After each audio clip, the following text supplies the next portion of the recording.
My Miami with Kricket Snow. In this episode, we visit the Little Haiti Cultural Center, designed by her firm, Ziskovich Architects.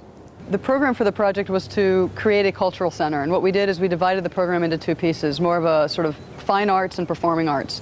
The performing arts building is the one that you see behind me, and that includes about approximately 300-seat front-end stage theater with some dance and drama rehearsal halls, as well as all of the appropriate support spaces. And then the building across the plaza that we're standing in is intended to be mostly for the fine arts. So we have a couple of artwork rooms, a kiln, and then a nice large exhibition or gallery space. And then, of course, the space in between is the plaza that you see here, and this is also intended to be a performance space, in fact. It has a stage, it's wired for sound and lighting, and intended to actually house festivals. One of the design challenges that we had when we started this project was to design something that was modern and of its time, but at the same time respecting the Haitian cultural influence as well as the building on the corner, which is the Caribbean Marketplace building. Kricket, tell us about some of the specific gestures that address this need for a balance between a design that is contemporary and one that also takes into account its cultural context. The color palette is a result of exactly that sort of mitigation, I guess, between the culture and the modern influence. We colored we have the design of the plaza itself in various colors, and then of course the buildings complement that as well.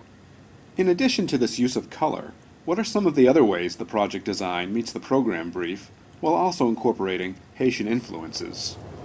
So some of the programmatic elements in the building are also reflected with some of these more formal gestures, if you will.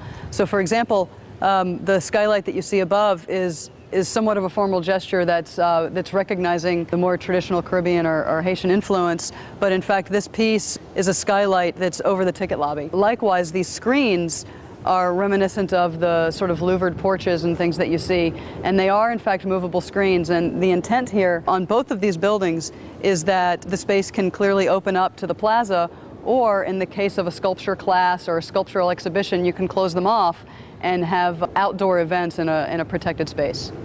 And your personal favorite details? What I really love about the mural is clearly it's indicative of the activity that is intended for this plaza, but the scale is also perfect. So whenever there are events on that stage, it almost looks like the people in the mural are part of the performance and part of the activity. I think my favorite about the interiors is the artwork.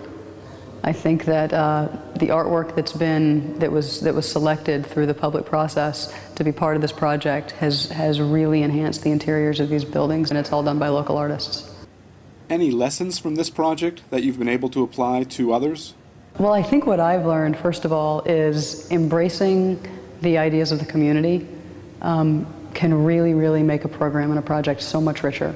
And this project is evidence of that.